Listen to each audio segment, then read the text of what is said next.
and welcome to Virtual Coffee and Convos. And I have a treat for you. We have a treat. We have Millie O'Donnell with us today, who I'll let her explain who she is and what she does and what she doesn't do and how inspiring she is. But first, we have a little commercial break in that this is going to air on June 5th at a Facebook watch party, which happens to be National Donut Day. So as long as we're having coffee, I hope you're having your coffee too. We have donuts. We're gonna have donuts. Absolutely. I can't wait to do this again on National Bourbon Day. Yes, and that's coming up this month. There's a national, or June. June 20th, National Bourbon Day. And then there's cognac, I think, on the 1st, and martini. One of those I could do that one we can too. do martinis. Absolutely. Yeah. I'm going to put up a cute graphic of donuts because I saw it on Facebook a few weeks ago. Somebody has paired wine with the different kinds of donuts. So look for that. That'll be definitely part of this video. Wine and donuts. Yeah. Although there are some things that go well with sweet. A good Cabernet goes great with dark chocolate. Well, Merlot is the pick for chocolate-covered donuts. And then there's Prosecco and there's cider. You'll love it. You'll love it. Cider and cinnamon donuts is a thing in the northern states at the apple farms. You go to those places and they always offer cider and fresh cinnamon donuts. It's a great combo. So why not hard cider? Why not? I like it. Millie and I fare from the same northeastern state. We do. We both used to park our cars. We used to party hard too. Yep. I can still party hard. I just pronounce the R a little more often. Yeah, I got it. Yeah. I got it. Fly incognito.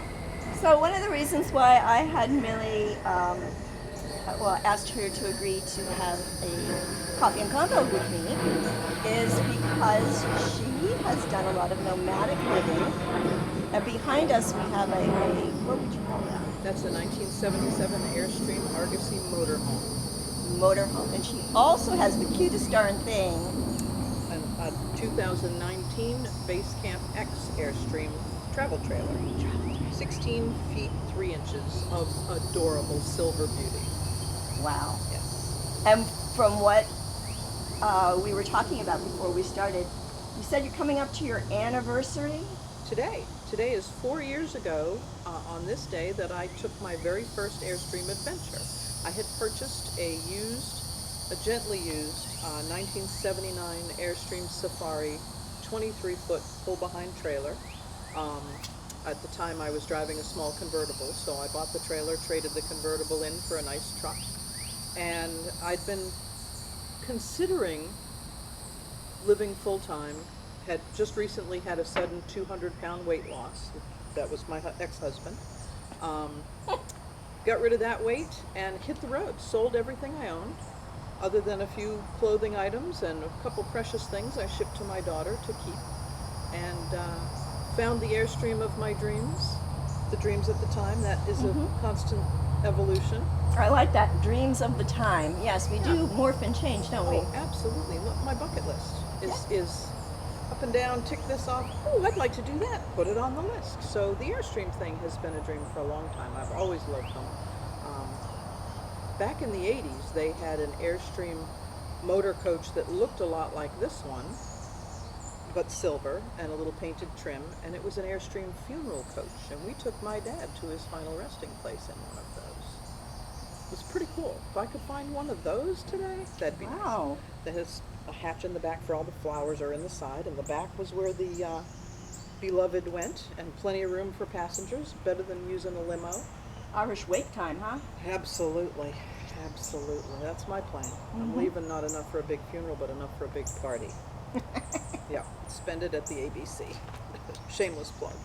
Rob, I'm going to jump in here just because it's something I thought of. Prior to coming up to this area, I spent 3 months in Key Largo doing HelpX. HelpX is a work exchange. You work for room and board, so it's a way to travel around the world and test different places out. So I was there for 3 months in Key Largo at a sailing resort, in exchange for room and board and sailing, I just did odd jobs around the property. And there were 2 other help-axers there, and I gave them a ride up to Homestead to drop them off at their next assignment. And it was an Airstream B&B. I think they have about 15 units. Nice. And they're all these antique vintage Airstreams. Yeah, there's a few of those around the country. They're pretty special. If you get a chance to see them, I recommend it. Yeah, because people don't understand that have never owned or traveled in one or known someone who did. A lot of people say, oh, my grandfather had one of those. Some people are lucky enough to have inherited their grandfather's Airstream and kept it in the family. Mm-hmm. My children will inherit whatever Airstreams I have when the time comes, hopefully not too soon. But usually a family recognizes the value and the classic Americana that is the Airstream. I mean, they started in the 30s. Wally Byam invented them, which is why we call our club the Wally Byam Airstream Club. Go Wally, born on the 4th of July. We travel in groups, we go to rallies. Like I said, 4 years ago today, I went to an Airstream gathering at the mothership, the factory, up in Jackson Center, Ohio. And I met people that I feel now as though I've known all my life. We stay in touch, we meet at rallies, we help each other out. If you're on the road and you have a problem, I can go on a Facebook group or text somebody and say, hey, this fuse, I can't find this, I can't find that. And in the beginning, believe me, I was clueless. Yes. Those folks step up and say, oh, you just look here and look there, or try this, try this. You know, it's kind of the tech world's idea of just, did you try unplugging it and plugging it back in? That kind of thing. And the support that you get from the group is incredible. And there's no judgment. It's all inclusive. I mean, all inclusive. Everybody Airstreams. It doesn't matter if you have, because what I had at the time compared to a lot of those brand new, gorgeous $100,000 campers, I had a 40-year-old leaky old lady. And she needed, you know, a lot of work. She's now living with a wonderful family up in Tennessee. I sold her last April in order to continue. Did you have the adoption dream. papers or just? We did a title, but I'm not going to lie, as he pulled her out of the driveway and down the road, there were a few tears. And when pictures come up on my Facebook, I think how much I missed her, but she was 23 feet. And when I traveled initially, I had my dog with me. And that was plenty of room for one gal and a dog and my stuff. But now 16 feet with no dog is more than enough. I was full-time. I lived literally in the Airstream and traveled all around. I didn't have a heater at all. Someone who had it before me had removed the furnace. So I had to set my GPS to 72 degrees or warmer. And when it got a little chilly, I'd come back down here. I have kids and grandkids down here, so I would do Florida for the winter or southern states for the winter. And then as soon as spring came, head north or west or wherever again. And I'm leaning toward that. Now I'm in a house that is really too big for me. It's a awesome house. She's fixed it up good. so beautifully. It's good. It'll be for sale soon. She's in. We're in Fruitland Park, by the way. Yes, looking for a nice big 3-2 with a huge yard fenced in Fruitland Park. I'm your girl. I got a deal for you. Once I sell this, I think I'm going to take my time purchasing another property, put what I do want to keep into storage, and take the little camper and tool around, see a little more of the country. There's a few more national parks and things that I haven't seen yet. I'd like to go back. We did the Alaska to Maine trip with my sisters last year, or 2 years ago. That was a lot of fun, but we were moving my sister. It wasn't with the Airstream. I'd like to go back and do it with the Airstream. She has the cutest little Airstream, and now you're going to see pictures of that on this video because I put in some stills, and actually the picture that advertises the fact that we are doing this coffee and combos on the June 5th is Millie sitting on the threshold, the step of this little, like pint size. It's a little base camp. They were originally, Airstream bought the company from another company who built them for, really for adventurers, folks who really did a lot of outdoor stuff. You want to load your scooter in there and your kayaks can fit in there, your bicycles, and hit the road, go off-roading, that sort of thing. Now they make 2 models. The one that I purchased is the off-road model. It's got bigger, wider tires, and it's lifted about 3.5 inches more than a regular base camp. But it has a back door that you can open up, and like I said, you can slide kayaks in there. For me, it'll be for fishing gear. That's my sport of choice on the road. I'm not a really graceful kayaker. Hell, I'm not a graceful fisher either, but But it's wonderful because you can swing that door open and there's a little portable screen you can put on to leave the door open when you're camped in a safe place, and plenty of air in it. Beautiful front windows, so when you're parked near water or just a nice view, you know, it's got great space. More kitchen space in that than I had in my 23 foot. So they've really come up with some great new products. So I have several female friends entering their 60s, and it's a dream of theirs to get a little unit, a little tow behind. Yep. One even bought a truck to do that. It's, you know, it's a matter of budget to a certain degree. But I guess what I'm asking is that a lot of times we get these dreams, but we don't follow through with them. There's apprehension. It's an unknown. It's fear. Yeah. I was terrified. I was absolutely terrified, and I'm not generally a scaredy cat, but I was nervous. I knew there was a little voice in my head saying I could do it, and I found great all-female solo camper groups on Facebook and Airstream groups on Facebook, people who said, oh, you can do it, so-and-so's doing it, talk to her, so-and-so's doing it. I certainly didn't invent the wheel. Mm-hmm. Getting out there, the first trip, I stopped at a regular old campground for one night. I was headed to Ohio from here, and I gave myself 4 days to get there because I knew I wanted to just take my time. Mm-hmm. And I got to the first campground, disconnected, everything was wonderful, bought a few things. It was a Memorial Day weekend, as I recall, and I was surrounded by these huge big box motorhomes, these big fancy Tiffins and stuff. Didn't see a single human in the campground. No? They were all staying inside. Nobody was barbecuing, nobody was grilling. It just felt weird. Then when I went to hook it up to leave the next day, lesson learned, didn't need to disconnect to just be there for overnight, silly me. I couldn't get it rehooked up. Oh. And I kept trying and I couldn't. I had no problem getting the ball onto the hitch. Mm-hmm. There's a little bug out here trying to get my donut.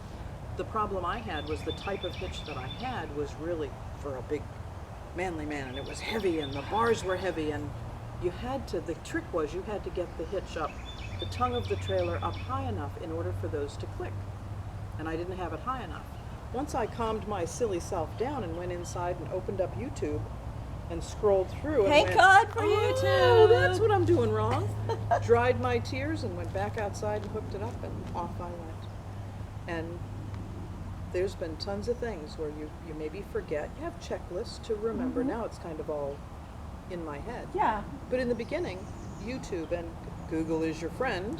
The Facebook groups that I belong to, the Airstream groups that I belong to, they're pretty priceless. Sisters on the Fly. A lot of people have Yes. told me about Sisters on the Fly. Wonderful group. Sisters on the Fly was started by two gals who like to fly, fish, and camp. And they've been going, this year was their 20th, or last year was the 20th anniversary.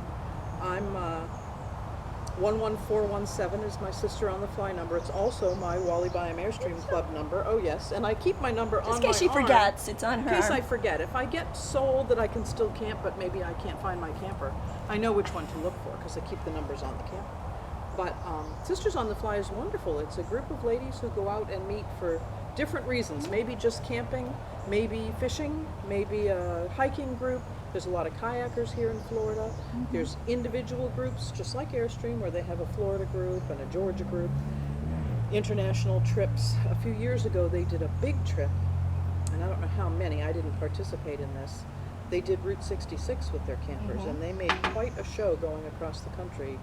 Some of them with some beautiful, hand-painted, lovely little restored vintage campers, which is Beautiful. what most of them are. But it doesn't have to be. You can Right. pick up A brand new anything one. that rolls, a brand new one, whatever you want. Airstream, SOB, some other brand, doesn't matter.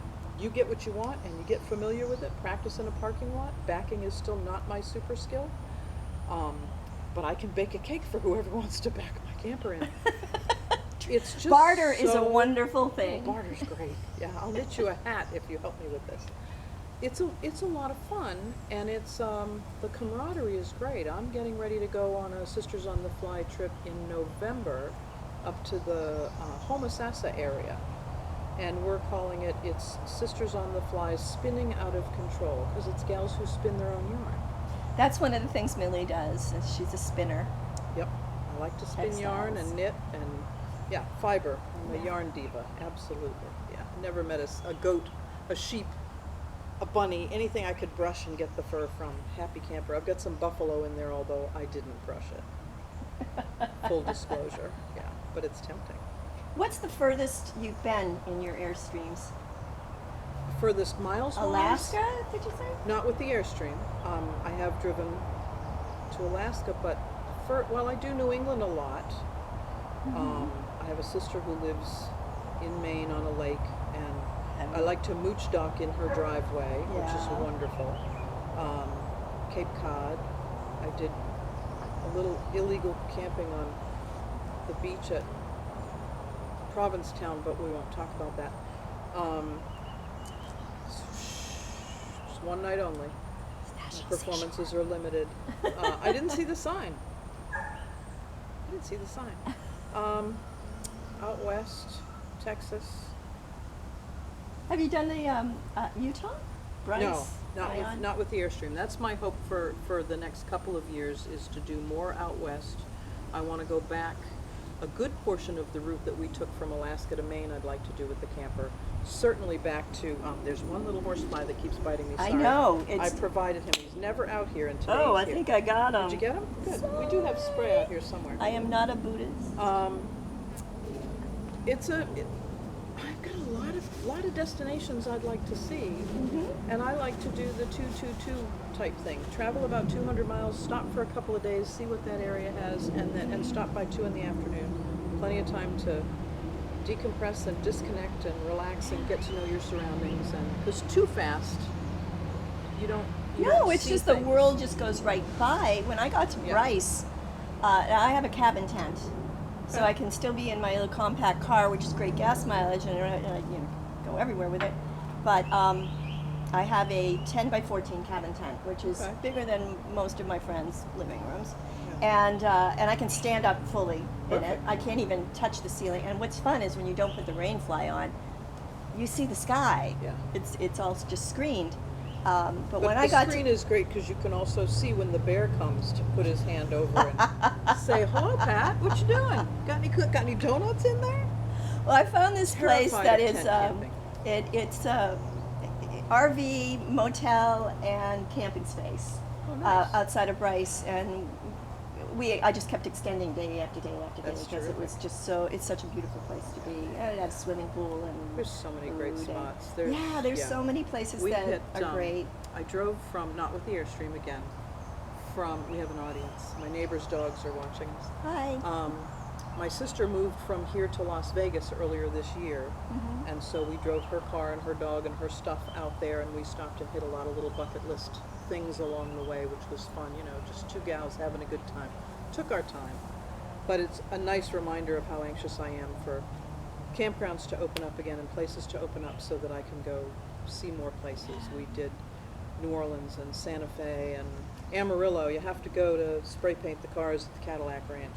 Oh yeah. but- That's in Amarillo, Texas, right on Okay. Route 66. Easy to find. Mhm. Very fun. Okay. I was trying to remember. Marfa was another Not place. far from there, yes. Yeah. Marfa is cool. But there's a lot to see and a lot more places I want to adventure to Mhm. in this country and others, but with the camper in this country. Now, there is a Europe Airstream group. They have a travel club and they make some Airstreams out there. And lots of folks come here to buy our Airstreams and take them over there. The difference is, I think the ones there are a little thinner. There's some streets there I would not want to try to... Oh, you mean thinner as in girth, Yeah. not it as in wool. I wouldn't want to tow an Airstream through some of those little streets, but some people do, and mostly it's countryside stuff, like what we enjoy. There's a book by William Least Heat Moon called Blue Highways. Say that again because we get traffic going by. William Least Heat Moon. And the book is called Blue Highways, and it's a wonderful story of his adventures on those less traveled roads. Stay off the turnpikes and the freeways. You look on the map, those little blue highways are the back roads, the 301s and 27 off here and 19, all over the country. And you find small towns and little cafes and small camp places. I found a small campground in South Carolina 2 or 3 years ago that was $15 a night and it was more luxurious than any resort I'd ever paid 50 for, which I tried not to. It had a beautiful fishing hole, only 50 spaces. There was a farm next door. I got to watch these little donkeys and goats and things. It was the quietest place, and it was about 6 miles off the beaten path, worth every mile. Mm-hmm. A little treacherous going down the main road. I started saying a little prayer thinking, oh gosh, if I'm hitting a dead end, I'm in trouble, because remember that I'll pay you to back my camper up Yeah, thing? yeah. Yeah.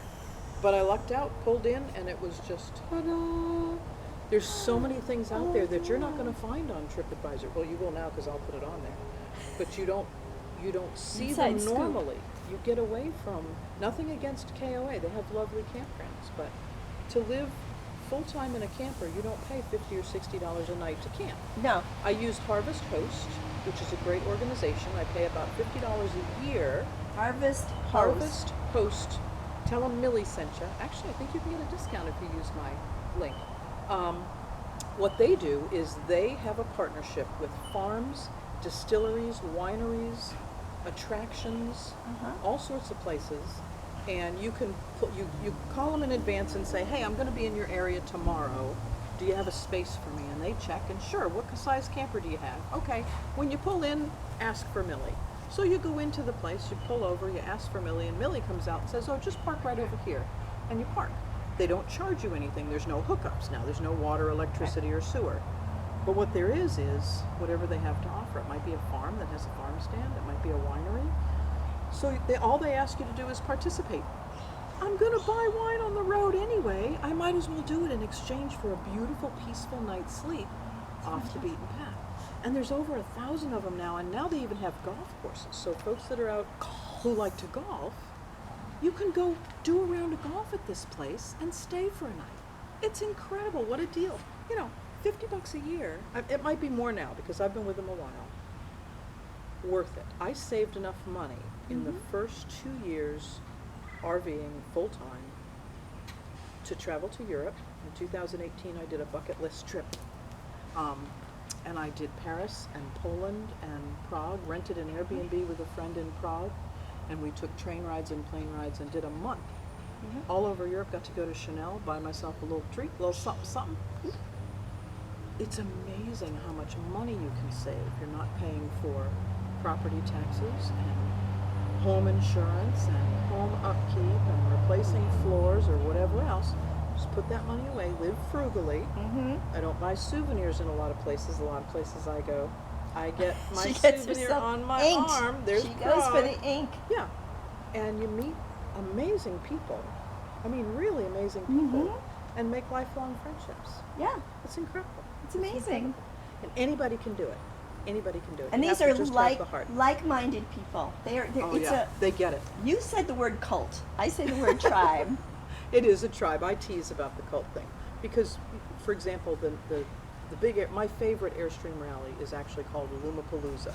They hold it every year at the factory. Oh, it's not Wallapalooza, it's Lumapalooza. Loom is in Aluminum. aluminum. Yeah, Alumapalooza. She's also into looms, so It's held at the Airstream factory in Jackson Center, Ohio.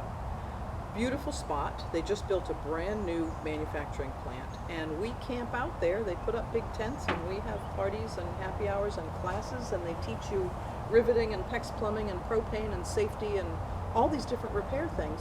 But you don't have to have an Airstream to attend. You can have any kind of camper. Oh, but it has Just to be a show up camper, and come. not a cabin tent. No. Well, She's thinking now, has she ever seen any tents? you could. Because I don't think there's probably bears there, so. No, you can bring a tent. Absolutely. And normally it's in the spring. Memorial Day this year, it's been pushed to Labor Day, which will mean open windows, get that Pendleton wool blanket up, and Where is this again? sleep. What's it? Jackson Center, Ohio. Ohio. Just about 40 miles, Yeah. I think, north of Dayton, right off Okay. 75. Well, yeah, up in Massachusetts in September, it's apple picking season, so. So 2 Pendleton blankets. Okay. And an extra glass of wine or bourbon before you go to bed. The Bourbon Trail. The Bourbon Trail. The Bourbon Trail is my next big agenda.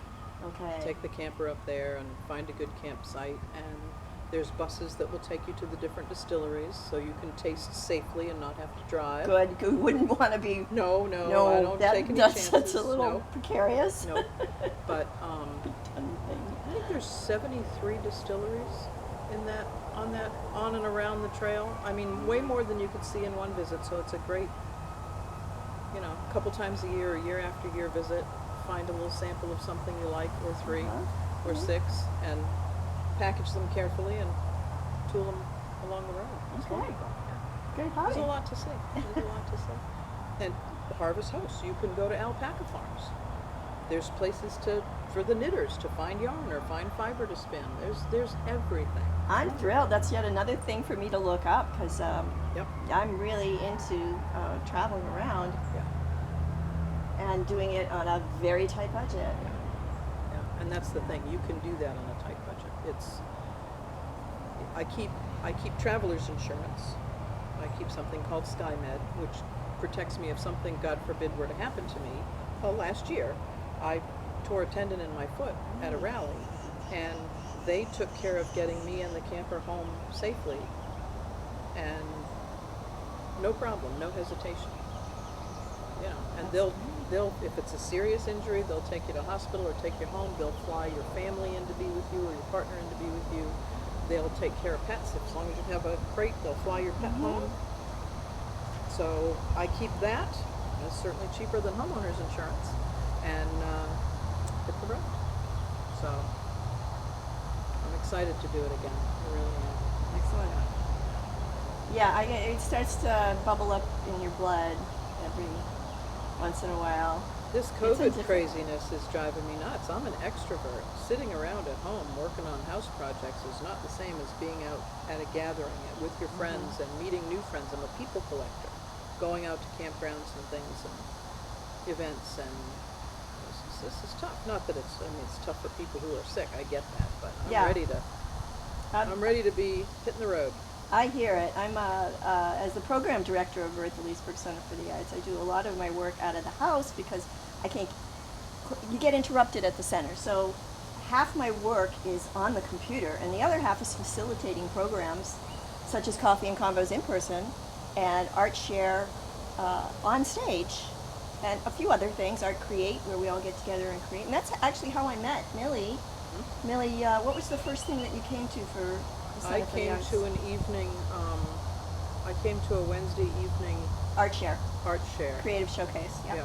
Yeah, that was fun. Yeah. And it was varied. You had authors and musicians and comedians and photographers, Filmmakers. artists, and they explained the different things that they do in a little snippet in between, and we sat and had cookies and really enjoyed ourselves. And you can bring your own bourbon too if you want to. Yeah, I didn't know that the first time. Now I know better. Well, Millie is now, after that, she joined as a member for the Leesburg Center for the Absolutely. Arts at that level of the creative artist member, and then you participated in the Artist Way program this year. I did. That Yeah. was great. That So- was a lot of fun. I'll do that again. So now you're part of our tribe. Yeah, that's it. Count me in. Count me in. I like it. I'll wear that badge proudly. I like it very much. So I'm looking at my notes here. Let's see, we covered the vintage Airstreams and the Airstream family. It's airstream.org, correct? I think you can go to airstream.org, or you can just Google WBCCI and .net or .org, and you'll get the membership information. Any other thing you want to talk to us about being alone as a woman on the road?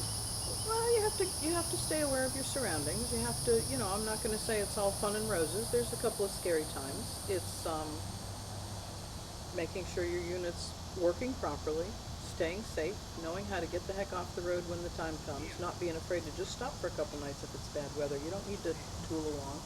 But proper trailering isn't about speeding down the highway. And being really, really careful where you stop. Some rest areas okay, some not. A little research ahead of time, and if you pull into a rest area or a campground or a stop somewhere and you get those little hairs on the back of your neck stand up, or something just doesn't feel right, trust your gut. Get out. Go Your gut. somewhere else. Your gut does not lie. No, trust your gut. I've had a couple scary things, and my gut keeps you safe. Well, that and a 12 gauge, but that's a different story. Yeah. And for me, my advice to people who are traveling at all alone, and I travel alone, 10 years living overseas, watch out for those earbuds. 'Cause Oh, that drives me crazy. those earbuds in you, maybe it's making your time go faster, or you're enjoying your music on the street. Take Just one of use them one. out. Just Just use use one. one. That's all But you you've need. got to listen to your intuition. You've got to be able to be in touch with your inner self and those hairs that raise on the back of your You'll neck. never know what hit you if your ears are blocked when somebody sneaks up behind you. Right. So, not trying to scare anybody. It's No, just you just have sometimes to be we safe. get stupid, Yeah. and just run with our music. And I cycle with my music. That's only one, Yeah. because I got to hear what traffic is coming up And behind me. I like music. I like to listen to Audible on the road through the dashboard. Listen to a book. It helps the time pass. For walking, I don't run anymore, but for walking or hiking, I really just prefer the birds, the sounds. Mhm. That's my preferred sound in the background. Is just what's nature have to offer. Maybe spot that big bear before he spots you. That would help. I'll just bacon grease all Yeah. over me. And just, Yeah. you know. Well, I only have Your to boyfriend. outrun one person, so just saying. Sure, I'll go hiking with you, Pat. Bears, no problem. How fast you run? We can handle that. Oh, that's a good way to end this. Yeah. Okay. I really wouldn't leave you hanging. Not pushing you in front of me. Yeah. No, I'm not going to push you. She in had a front of torn me. tendon. I bet I could run faster now. No, you probably could. Yeah, you probably could. We'll stay away from the bear tracks. Okay, that's a good idea. Yeah, good. All right, well, thank you so much for chatting with us. I mean, we could Thanks for we coming. could just do a whole series with Millie. We could just We get could do a bourbon Come on the piece, road. or go back on the road. do one of these from the campground somewhere or a Harvest Host spot somewhere. That'd be fun. A tasting. Oh yeah. Ooh, a bourbon and convos or wine and convos Yeah. or cider and convos, whatever you want. Yeah, It's all out there. it's there.